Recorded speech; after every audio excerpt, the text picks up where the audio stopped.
Hi, I'm Cynthia Marks. I head up the Holistic Psychoanalysis Foundation established by my late husband, Dr. Bernard Bale. I am very happy to be introducing you to Dr. Loren Weiner today.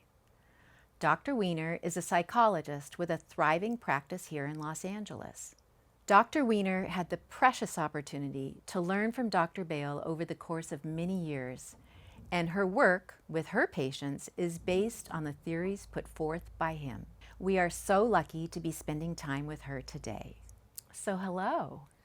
Thank you so much for having me. It's just an honor to be able to talk about the work and Dr. Bale.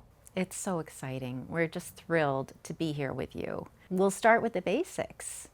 How did you get here? How long have you been doing this work? What got you interested in this work? I think, truthfully, it was sort of like going into the family business a little bit. I tried to do some other things. I felt called in different directions, but I think deep down I knew I would come back to this work.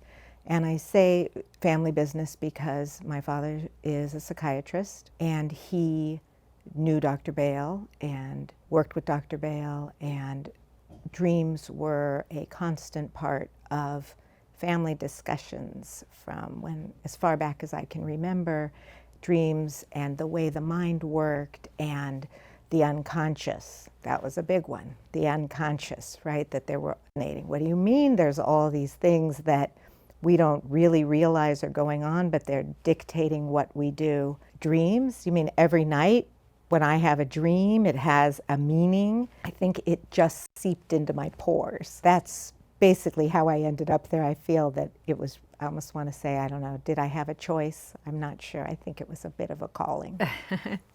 I think so too. And all of these things that you're bringing up, the unconscious, dreams, Right. we're going to be talking about in many, many podcasts. Great. So how long have you been practicing? Let's see, I've been practicing for about 20 years. Is your work based on the theories put forth by Dr. Bale?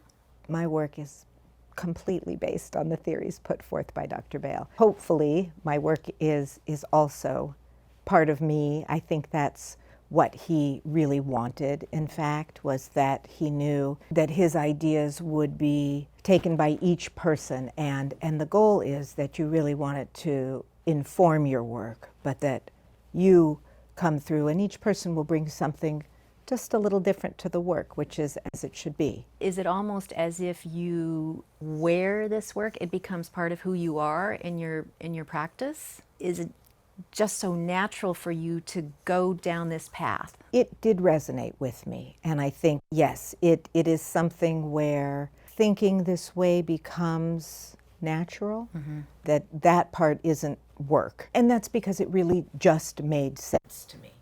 That when I got the ideas, now that doesn't mean it's easier when you start 20 years ago, which was probably before I was licensed completely, but this work was already what I was trying to do. I liked it. It's one thing to understand yourself. You can get an analysis in this way, and so you know the territory. And it seems easy. Oh, wait, I know this. And, this seems, understanding a dream should be pretty easy. And then you go listen to somebody else. So to do this work, and your patient is there, and they're telling you, oh my goodness, this isn't quite so easy.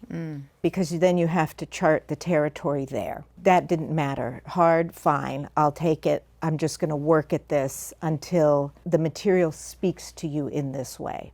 And you just have a love for doing what you're doing, and it must be fascinating to watch where your patients go with this work and see how they transform, and I'm sure they do transform. It is. I don't know what else I would do in the whole world that would feel this exciting to me. I mean, hard. It's hard. Yeah. And you're in the pain with people every day, and you have this beautiful North Star of the dream that guides you. Just being able to hear what the minds of all of these people who are willing to share this dream material with me, just to get to listen to that every day and try to figure it out and try to see what that person's unconscious wants the person to know to grow and change. There just isn't anything this exciting to me.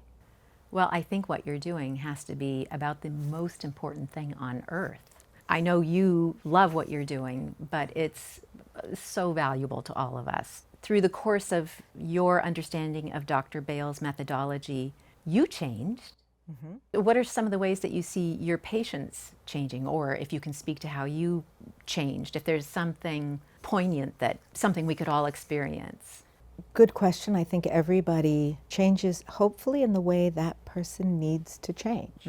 For myself, there was a maturation, deepening of compassion, an ability, I think, to see things in a bigger way. One of the things I think for me that was really important was patience and letting things develop. I probably had a tendency to be a little headstrong, and I want it now, and let's, go and get it. Just learning to be able to sit back and let things develop. That isn't the thing that every single person needs, right? So hopefully what this does is actually, because each person brings the dream material needed to grow, hopefully the idea is tailor-made. Yeah, so you as the therapist can then see where that growth needs to happen. Right, and hopefully the patient does too. Right, because it wasn't that I came in saying, oh, I'm so impatient, but that impatience was causing me pain. It became clear later, okay, wait a minute, and there were reasons for the impatience, and there was a pain that I was trying to heal. Are we sometimes impatient because that's such a good way of not having to get to something, because you're busy, you're moving on to the next thing. In a way, if you can imagine it, then we humans will use it to not feel, to divert from something, to distract. Interesting how we got so good at that. Incredibly good at it, yeah. So thank you for that little bit of background. So we touched on dreams and that Dr. Bale has this theory, and let's talk about those things so that in our future podcasts we can kind of take a deep dive. So there's this Dr. Bale, this fabulous Dr. Bale, and he has his theory called the mother's imprint, which is basically the base of what you're working from. Right. Can you describe that to us? Yes. The mother's imprint was his idea that for each of us, the mother who herself has lived a life and had her own pain, when that fetus is living inside of her, the mother, without realizing it, projects into that fetus all of the unwanted, unknown to her, but upsetting contents of her mind. So all of the upsetting emotions, every way in which life didn't go as you wanted it to go. But you don't realize it, that is actually transmitted to the fetus. That is so hard to grasp. It is, because we consciously, most people are walking around, you want all good things during a pregnancy going into this baby. Or people aren't thinking about it at all. Likely that. Nobody's imagining that, oh my goodness, you mean all of my hurt goes there. And this is what he found, that it does. And that the baby will take it, because the baby's main goal is survival. So if you think about it and you have a mother who's upset, suddenly your goal is survival. This is a sort of feeling event within the baby. The fetus will then say, okay, I will take all of your hurt, because if you don't have it, you can be happy-go-lucky and you will stay alive and I will stay alive. So the two of us will go along. But now I've got this ball of trouble. Can you give us an example or two of what an imprint might be? Imprints are actually really simple. If you think about the mother's lived a life, some are happier lives, some are less. But normally what a person will come away with is a feeling that certain things are possible or not possible. So an imprint could be something as simple as, I don't deserve love. I've come away with a feeling in my life that I don't deserve love, totally unconscious to the person. Sometimes people have an inkling of it, but the full extent, people don't usually know that they're walking around living according to a message like that. So simple, but so unfortunately life-altering. completely life-altering. Those are the sorts of messages that Dr. Bale felt it was so imperative to know are there, and then, in a way, through this work, track down, get to them, make them conscious, right? So he's a psychoanalyst. All of psychoanalysis is basically concerned with taking what is unconscious or unknown to the person and making it conscious. That's where we can get in there and where you have a chance to change things. You have to know it's there to fight it. Where psychoanalysis didn't go, where he went, is to this piece, the mother's imprint. So what are some of the simple ways that we could talk about this being different from other types of therapy? I know Freud doesn't go into the fetus. Is that the biggest difference between Dr. Bale's work and that of others, is that he goes farther back in our development to get to the very, very bottom of the deal? The kernel at the middle. He does go back. I think other people do get into what we call this very early life. The biggest piece that he brings is saying, but the mother imprints the fetus. Mm-hmm. The mother imprints the child. That's huge. And then he takes the dream and puts it center stage.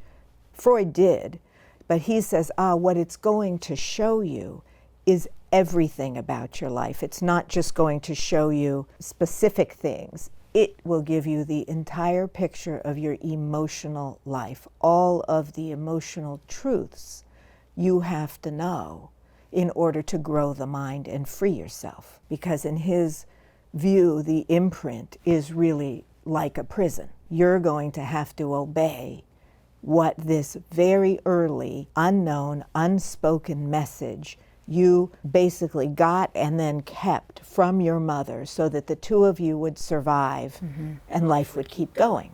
And that is unique to each individual. That is unique to each individual. Was Freud working, say, more from an agenda, like looking for patients to get to a particular place that he already had in mind? That's a good question. I think when he started looking at the dreams, he was seeing certain things in his patients. So yes, his goal was to relieve those symptoms. Mm-hmm. His goal was to use the dreams to see that the unconscious was involved in all of this. Mm-hmm. Then for all of us, I think our goal is to help relieve our patients of certain complexes using the talk therapy. He's just going to add these very specific elements. The dream is really a gift that is here that we get every single night when we go to sleep. It is the way that our deepest self communicates to us what we need to understand. Then you have to just set yourself to the task of starting to look at it. If you know it has a message in it, then it just becomes, all right, how do I now break the code of what's trying to be communicated? So if you have a dream and it's overwhelming on some level and you just want to put that aside because it's overwhelming, if you just take a deep breath and look at it bit by bit rather than just a giant scary thing, maybe you can start to make inroads? I think that's one way. There's a lot of different ways to approach a dream, because sometimes we want to get into the weeds on it. We're going to get into all the little pieces. Mm-hmm. And also sometimes you have to just pull back and sort of say, okay, what's the overall feeling of this dream? Often dreams that are overwhelming, surprisingly, they seem scary, I don't want to touch this. Sometimes that's a little bit misleading because it's telling you something really good, but you're not supposed to perhaps have something good, so it becomes scary. So if we take the earlier example, I'm not supposed to have love, but there is some way in which love is entering your life, that may scare the system, because what am I going to do, break the rule? I see. So you'll have a dream that points you in the direction of not taking that love that you've been presented in reality. Right. The dream is the most valuable way to get to the mother's imprint, and the mother's imprint is really the thing that we need to undo so that we can live our best life. That was Dr. Bale's idea. His discovery was there is this imprint. We all have it. He listened to the dreams of his patients for over 60 years. Mm-hmm. So you can imagine he sits in his office, people come in, patient after patient, all day, every day, and they talk about their dreams. And so what became very clear to him was that there were all of these messages that the people had no idea about. The dream puts the spotlight on that. Again, as with all of the dreams, it depends what's on the mind of the person in any given moment. So it isn't that every single dream is going to reveal your imprint. You may have a dream that day, but you're more concerned with whether you're going to get fired at work. Chances are your dreams will be in that arena. Mm-hmm. That's what the mind is occupied with. But if you listen to somebody's dreams over time, you will start to see this trend. And then you can begin to put together, oh, here's this message again. Here's this idea, it's popping up again. And so the dream becomes the most important vehicle for putting the focus on the main ideas. That doesn't mean you won't hear it, even just as people are talking, because the unconscious is always at work. I mean, we get this direct hit through our dreams, but it's flowing through us and active all the time. Dr. Bale came to know this by releasing everything that he had been using in his practice previously, but I know that he was very, very frustrated and he didn't feel like he was making headway on a personal level. And if he was feeling that kind of discomfort or angst just internally, what is everybody else feeling? And here's this man who's been in this for decades and decades. And I know that you said that he listened to the dreams of patients. Did he just start with a clean slate? Did he just say, I don't know where this is going, let me just hear what everybody has to say? I think eventually that's where he ended up. I think he was trained in Freud. That's what they read and that's what they had at the time. And then other theorists came in, Klein, and I think he was just looking, saying, I'm not satisfied that what I know is helping my patients enough. And I think he got really frustrated and he tried different things and I think still felt, this isn't quite it. He said, do I even keep doing this? After a lot of searching, I think he just said, all right, I'm just going to do my best to throw out what I know, as possible as that is, and just listen to my patients. What are they saying? What are their dreams saying? Luckily, he had a love of the dream. He didn't abandon that. For him, that was sort of a place where, okay, let me listen to the dreams anew and hear, what are they saying? What are people trying to tell me about their lives and how they are relating to themselves and others? And I think he felt eventually that's what he came to, that the idea came. And did you ever have an opportunity to talk with him about that moment? It was more than a moment, but when he finally saw, wait a minute, I get this. That must have just been a transformation for him. And that's a building, over time. Right, but at one point it settles in and it's a thing. You hit critical mass. Yeah.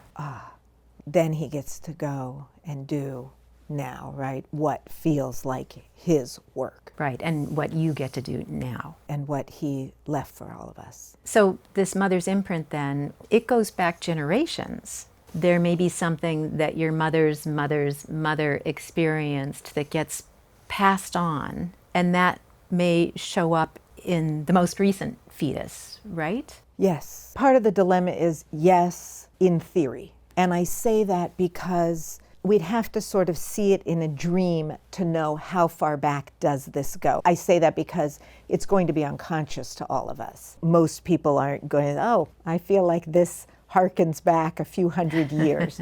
So we have to trust that it is in there because this seems to be how we hand these experiences down. Good things are handed down too. It isn't all just bad news, but it's the troubling things that redirect our lives. Yes, and the troubling things that we need to take care of are That's right. The things that bring us joy probably don't need that much attention. We'll let that flow naturally, right? Yeah. That's already flowing. Yeah. This is as though the flow or the spirit, the flow of your life has in a way been diverted. And again, that depends on your philosophy. Some people would say, but that's also your challenge in this life, as it should be.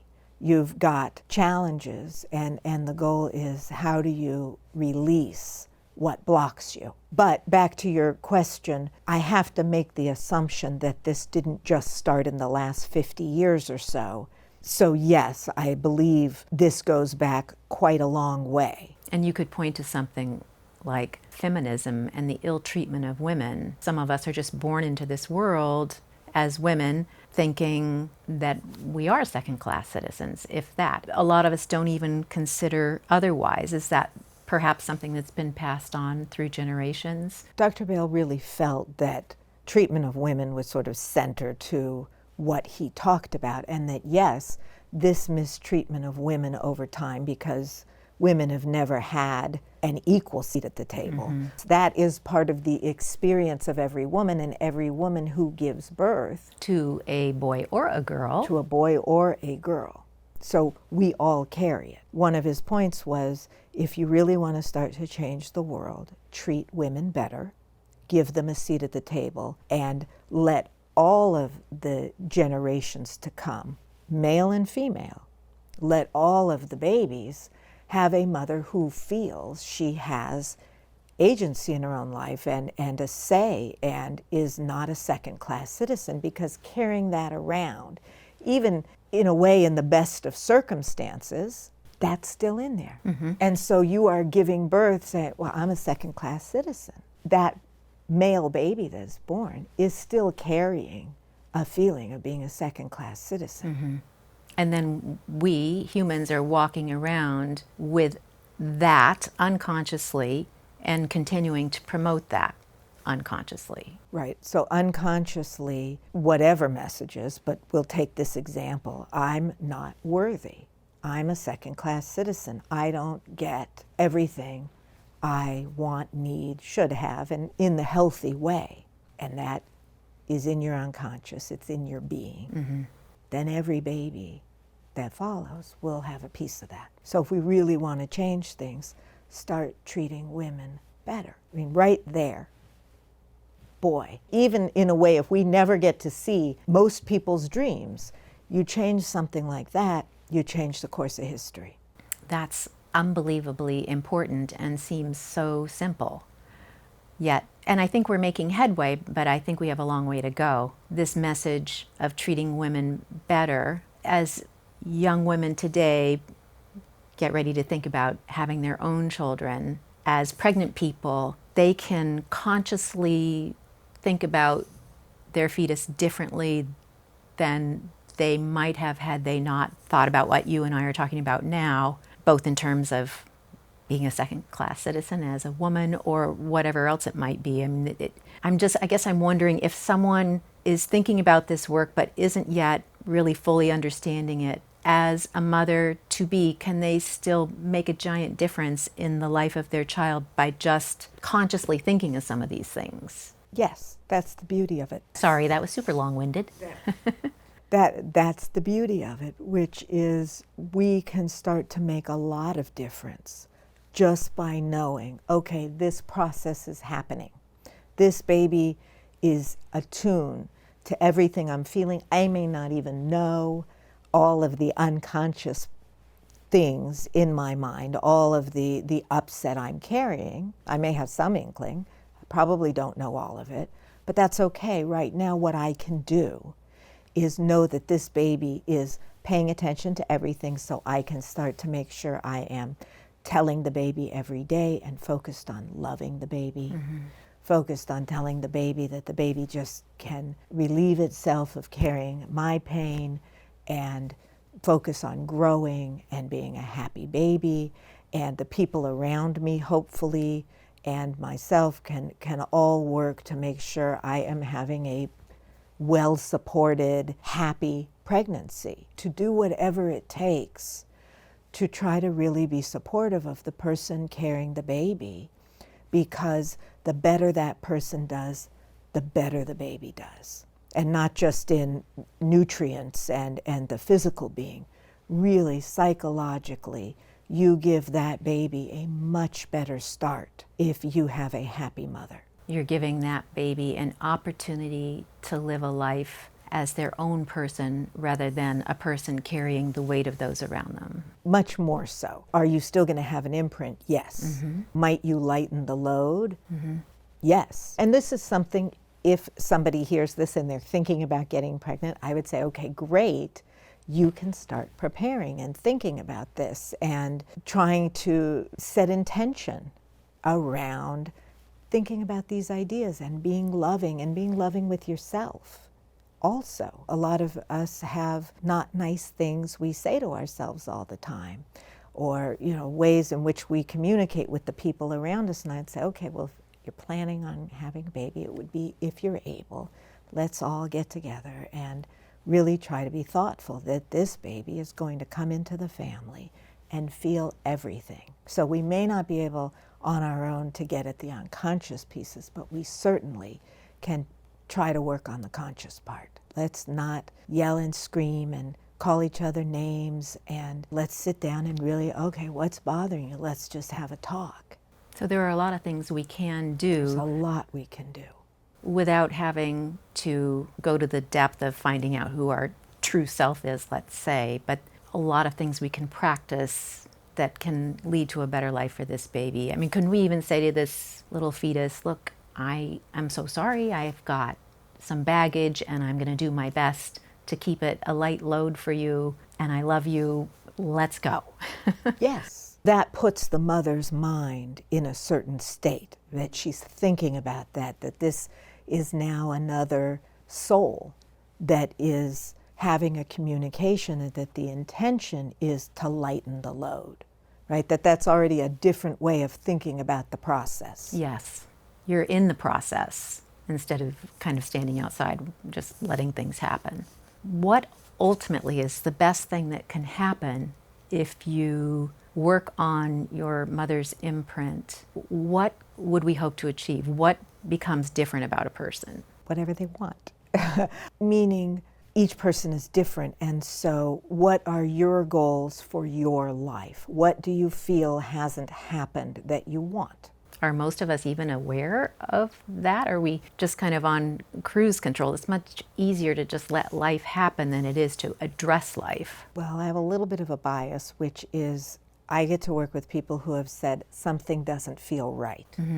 And that may be one of the biggest pieces, is that somewhere you go, it doesn't feel right, and I want to try to change it. Yeah, I want to have a look at this. I want to have a look. I want to figure this out, because I think it does require that piece. A person has to feel, okay, I want to be part of changing this. So the people that come see me have said, something doesn't feel right in whatever way, whether somebody's very anxious or really depressed or feels frustrated or stuck or angry.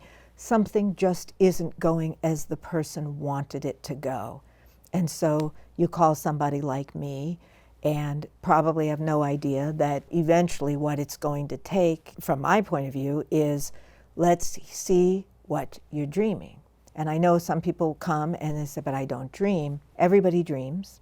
So the question is, are you able to remember it, hold on to it? And even people are always surprised. A little tiny piece, a sliver. I had one scene. And they're probably saying, this is going to be nothing to you, but I'll share it. That happens all the time. And they're meaningful. Not every time, but very often it's important. So, I always feel that the mind doesn't waste time on extras, doesn't need to.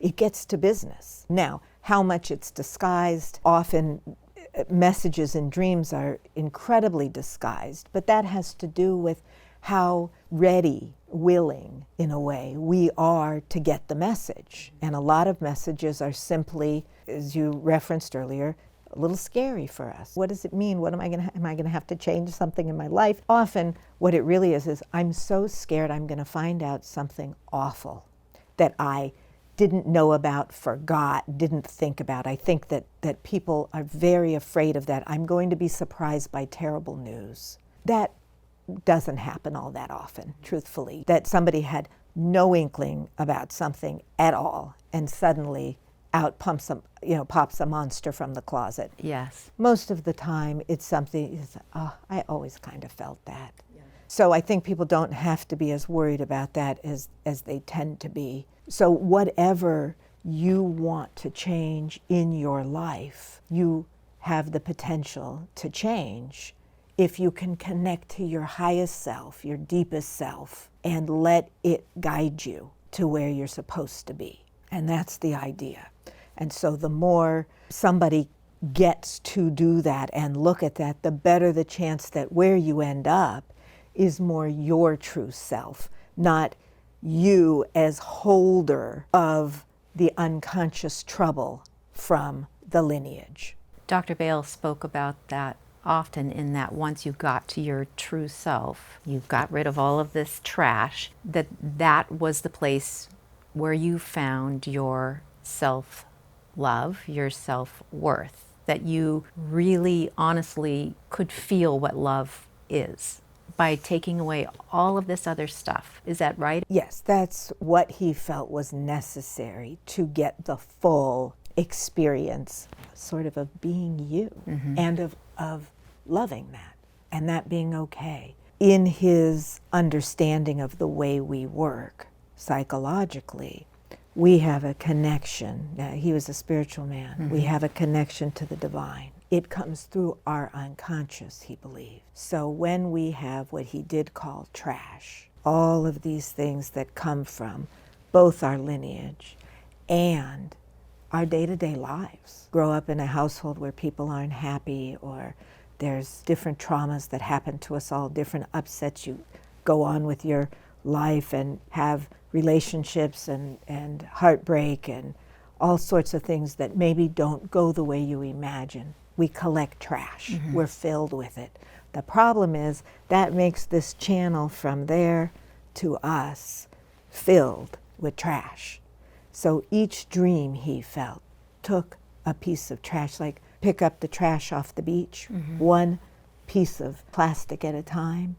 That was his idea. Each dream pulls a piece of trash off of you, out of you, and that opens up this channel to the divine. And that's what we want, because that's pure love. So the more pure love we can get, the better.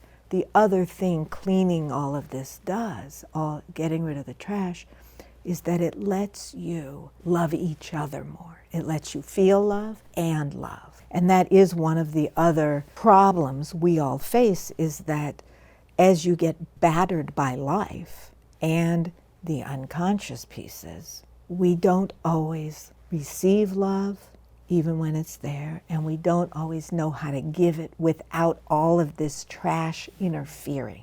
And that changes our relationships.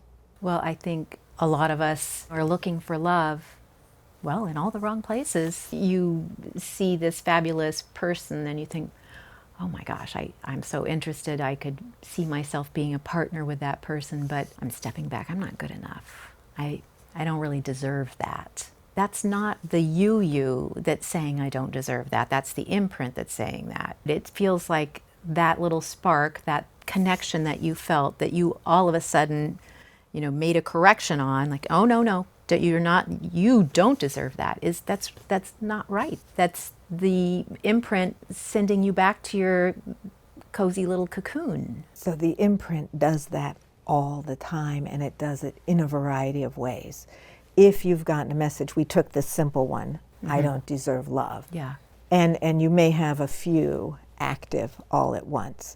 I don't deserve love, I'm not to be successful, I'm not to be happy, I'm not to have a lot of friends, these types of messages. Then yes, if you get close to it, oh, I got a spark with this person, wait a minute, but that person. Then come imprint and its friend, the internal saboteur. And that is what?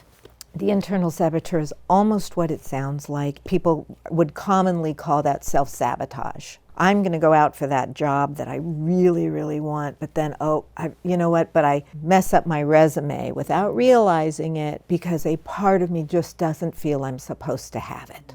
Oversleep on the day of the interview. Those are the little things that the internal saboteur is really the protector of the imprint. Technically, in the way Dr. Bale saw this put together, we get this imprint from our mothers. Basically, we don't know that didn't come from God at this point, right? We live inside of this human who gives us life in our minds. And so this is valuable. We don't see this as a detriment to us. We hold it.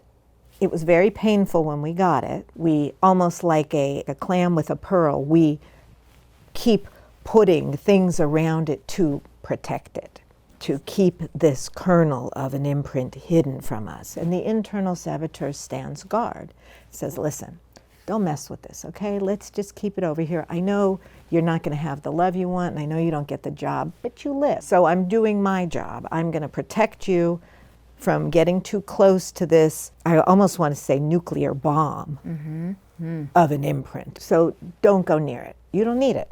You're living. You might be limping, but you're living. Yeah, that other stuff is way off limits. So this is the reason this is so difficult to get it. This is the reason you probably want your dreams to help you get there, because a lot of this is just sort of protected territory. All of that is happening. The internal saboteur comes along and is trying. It was developed originally to save you. But just as a fetus thinking it's saving a mother by holding all of this is fantasy, really the internal saboteur is kind of doing the same thing, because now you're protecting me from something that if I could get it, it would actually really save me. I've lived. I'm okay now. Job complete. So we kind of want to make friends with the internal saboteur and say, it's okay, stand down. You don't have to work so hard to keep me from touching any of this now. I actually need to touch it. I need to know it's there. It won't kill me. I think that's a whole other big topic, but to get to that place with this internal saboteur where you can say, I see what you're doing, I don't need that anymore. It takes a lot of guts. It takes a lot of work. I mean, and the dreams, of course. But I feel like so many of us not only don't recognize that there's anything going on, but don't even want to think about needing some introspect. How do we get to the people who need help but don't want the help or don't ask for the help? How do we create a curiosity? I mean, you do what you do, which is fabulous, and you have all these people that come to you because they have so fabulously recognized that they want your help. But most of us don't even know how to say we want help. Maybe we have an inkling like, there's got to be more, this just doesn't feel right, or how do we get to them? Hopefully somebody listening would say, okay, this makes sense to me. And this is really a problem across mental health, which is there's a lot of people we know are suffering. I don't know that one can convince somebody to want help if one doesn't feel called to that. I want to figure out how to create a curiosity, at least, which is enough to, there's this little window and you're opening it and you're like, wait, don't close that window. I want to see what's over there. I think we'd have to see if somebody listening, does this spark interest in you? I think a person has to have a choice to decide whether there's some curiosity there. We know now that, and I think this is, again, across mental health, that there are all kinds of ways people can get some type of help. Hopefully, the message we're trying to give to people is there is hope. Your mind actually contains the answers. Believe it or not, this isn't something that comes from out there. Yes, people come to my office and the hope is that, and I think especially in the beginning, people just hope, oh, well, you'll just tell me what's wrong and you'll fix it. And that isn't really how it works, actually. You're going to tell me what's wrong. You're going to show me what's wrong. So you have patients that come to you saying, okay, I'm here, you're going to fix me. All the time. But then it ends up being very collaborative and you find them deeply involved. Then it becomes sort of more of a partnership, I suppose. That's the goal. And I don't expect people to come and say, oh, unless they happen to know what I do and they've talked to somebody who has been in a treatment this way, then they come usually much more, okay, I know I'm going to get to work and here I go. I think most people come expecting that there is work, but then to get to describe to somebody and help show somebody through the dreams or just through talking, because not everybody brings a dream immediately. We just start to talk. But people start to see that as they tell their story, certain themes start to emerge. I think every clinician who does this kind of work sees that. You're listening to see what are the stories, what are the big themes that make up this person, the life, the relationships, how do they tend to go, what's it like? And so people begin to see that, oh, okay, I participate in this. I get a say. Maybe I've never had a say in much of anything or felt I did, but I get a say here. And then the dreams bring even more information and we start building. I think it's important for people to know this isn't a 3-session, even a 10-session endeavor. It could be, meaning you could come for a few sessions and you'd get a flavor of things.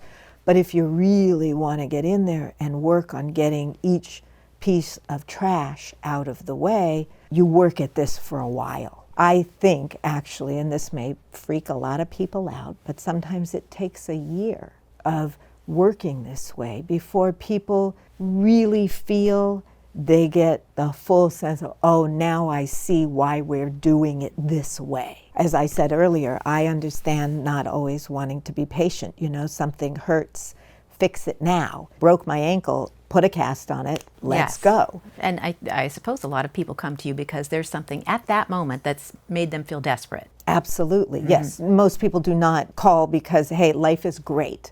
But maybe I could fix this little thing. I don't know. No, it's, you know what, I don't feel good. Yeah. I will say, again, it depends on the person. Some people have heard, oh, wait, I hear you work with dreams. I don't have a crisis at the moment, but boy. That's intriguing. This is really intriguing, right? This is a different way. Yeah. This gets at something I haven't had this before. Let me see what this is about. So there's a lot of therapy where it's talk back and forth and you talk things through to a place where I guess you feel like some resolution. And this therapy is different in that the dream is taking you to a place that doesn't have anything to do with the talk on the surface. We're going into the unconscious to find some of these answers to address these feelings. I'm going to give you a yes and no on that. And the reason is it is truly the whole person, so we do a lot of talking. Right, I want to hear all your conscious thoughts. And I also want to see, what does your unconscious say about this? Does it confirm that what's happening on the conscious level is in alignment with what your unconscious feels or is saying about an issue? Or do we have denial? Or do we have you out of alignment somehow with what your deeper self wants to be happening? Somebody might come in and say, well, I'm upset about this one thing with my partner. And then the dream will say, okay, wait, but you're upset about these 10 things. Oh, and look how interesting. And it's not just your partner, though there are some issues there, but you're really upset because your mother treated you this way and your father treated you that way, and your brother or sister held this place in the family and you didn't, and that's always upset you. So it's going to paint a bigger picture. So the tip of the iceberg was something that maybe felt very acceptable to the person to talk about. But the dream may show us that this is a much longer historical experience, but you might not have been able to complain about or talk about how it made you feel because it was just expected. That's what it was, and now you've moved on and you don't live at home anymore anyway, so what does it matter? Right. What could it still mean? That's right. Now, hopefully most talk therapy would get to that anyway, meaning you would get to the family component or the history, right, or the origin of a problem. The dream may get us there more quickly, and it's probably going to show us the depth of it. We're not just going to touch and say, okay, well, now I know that was my mom. It's going to detail the ways in which it was, which you want. Because if we don't get what Dr. Bale would call the whole emotional truth of what your life has felt like, we have to get that so that you aren't repeating it everywhere. And that is something that you can do through the dream. Yes, that you can do through the dream in a way that you just don't get without a dream. You just don't get it. And I say that knowing that because I will have sessions with people and they may or may not have dreamt that day, fine. But you will hear certain things, and boy, it's exciting the next day when the dream comes and it goes, oh my gosh, well, no wonder you had a fight last night. You were in an infantile state, and you were back in your babyhood, and in your babyhood you felt nobody would listen, nobody cared what you had to say. You were to be completely dependent and couldn't do anything on your own. And then we can look back at the argument you might have had with your partner who you felt wasn't doing something the right way or didn't listen to you. Many things may come to light, but most importantly, we see the state of mind you're in, right? We get at the emotional truth of where you're living. Well, you're not even an adult. You might be completely in your infancy. And so whether the partner did something wrong or didn't treat you the right way, we could now actually assess, because sometimes what it'll turn out is, no, your partner just thought you were an adult and didn't realize there was a baby sitting in front of him or her that really needed to be attended to in a different way. And so what you get to find out is, oh my God, I was a baby? You mean I wasn't my adult self and this wasn't actually so awful? And your partner, though, has no idea that you need to be treated like a baby, that this is an issue that is nothing to do with the partner. right. Now, do you need to be treated like a baby? Really what you probably have to do is work on yourself to grow up. Yeah. Right? But you get to see that and you go, oh, okay, well now I know what I'm fighting. So now you I come to the realize. table Right. as a whole grown up. Right. That you can then work to get yourself to be a grown-up. Then you can decide whether this is the right partner or not. Then you have a say, And which clarity. you didn't have. And that's going to be what you might be wrestling with, right? That could be another example of an imprint. I'm not to have a say, right? I'm to stay a baby. But then if I'm a baby, I have to constantly find people who will take care of me, who don't mind dragging a baby around. That may or may not feel good. And so if you get to a place where you're past that, where you realize that's not you, that partner that you chose that's servicing that part of you may no longer be the partner that interests you. That may happen, or your partner may say, oh, you're growing. Well, I want to grow too. Maybe we both get to grow and we get to do this together. And I'll start to recognize and know, oh, you might have a tendency to regress, we'd call it regress. And I might have a tendency to infantilize you and be the parent all the time. And then we get to look at each other and go, oh wait, you're doing that again. It's okay, you don't have to. I'm going to pick up the slack on my end and you relax yours. You don't have to be the parent here. And then we might actually get a love relationship between two adults and not what often happens, which is we have a parent-child relationship. And then everybody's fussing all the time because it doesn't feel right. Something's always off. Well, yeah, it is. It's not really two adults. So in terms of relationships, that's really the goal across relationships, of getting to a place where we are seeing each other for who we really are, or I am giving you who I really am. So you can have a relationship with me rather than my mother or my imprint. Is this the way that we are, as a bigger society, going to be able to improve? That would help. You brought up a couple things we didn't even touch on. I'm going to touch on them though, which is you may be a baby, but you may also be your mother in a relationship or your father. And that's something you might hear a hint of if we were just talking, but the dream will certainly show. You may not really be yourself. How much did you take on of the people around you for survival? At the root of it, Dr. Bale really felt we had to survive. Like all the other creatures in the jungle, we have to survive.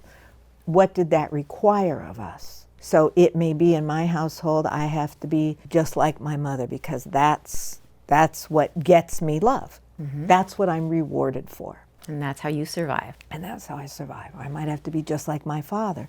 That's how I survive. That's what I'm rewarded for. And so we're always looking at who are you in any given moment, and a dream is incredibly good at showing that. Now, it's going to be disguised. It might take us a while. We might see it and not know what it is in a dream, and then the next dream, okay, well now we can go back to the one before it. So it's really a mystery. You know, you're solving little mysteries every time you have a dream, but hopefully what you're getting eventually is the big puzzle. And the big puzzle says, I'm made up of all these parts. Let me keep what I want. And if I'm my mother and that really doesn't serve me because I didn't like my mother's life all that much, oh good, we can find those pieces, that trash, and pull that out. We lessen that for you. That's the goal, is the more we get out all of the things that aren't serving you, be that your infantile ways of being, you being one of your parents or not, or being a sibling or not, all of the things that have covered you over, when we get those off of you, yeah, you come as a whole different person, able to make much better choices about your life. And in this process, we're not mother bashing or parent bashing. So many people, I think, look back and say, well, I love my parents, I love my family, I would never want to think about anything that would make it seem less than that. But finding out our truth does not mean that we don't care about our family or that we don't respect our family. I mean, maybe in some cases our family doesn't deserve respect, but generally I think that takes away a safety zone for a lot of us. If I go here, that means I'm going to have to say I don't like what I've been given and I don't like my parents and they did a bad job. That's a huge piece for so many people. They feel so terribly worried that they're going to offend, hurt, destroy a relationship. And that's just talking to me. Their parents aren't listening. Their aunts and uncles and siblings, nobody's listening at the door. Just being able to say it worries them, right? Sure. How could I say, my mother worked so hard to Yeah. raise me. How could I say I didn't like something? Mm-hmm. And I understand that, and I would simply say, we're just trying to look at the emotional truth. If there was something you didn't like, you don't do anybody a favor by not being able to acknowledge it. That doesn't actually protect your mom. What would probably, in the end, make a better relationship, a more honest one, is if you tell me, I'm not saying you have to go home and tell her all your complaints, but tell me what didn't feel right. Let's get everything in the right spot so that you can be your best self, pull out those upsetting things. And then what tends to happen is you don't get upset with her about something that has nothing to do with the real reason you're upset. The feelings don't go away, in other words, they just pop out sideways. So I can't tell you that I didn't like how my mom did something, but oh, I get so frustrated or upset by her when she wants to just make me come over on this holiday and doesn't ask whether I want to, or you know, we'll find it somewhere. So I suppose what I'm saying in a roundabout way is the feelings are there, whether we acknowledge them or talk about them or not. And you don't have to worry that that will hurt somebody. In fact, it makes it better because you release the upset. Then you can go have a truly more loving relationship if that's what you want. So it's really part of disintegrating the imprint or getting rid of some of the trash again. Yes, that the whole goal is the more of what is not yours, that is painful trash, that is junk you have collected, you let go of. The better your life gets, the better your relationships.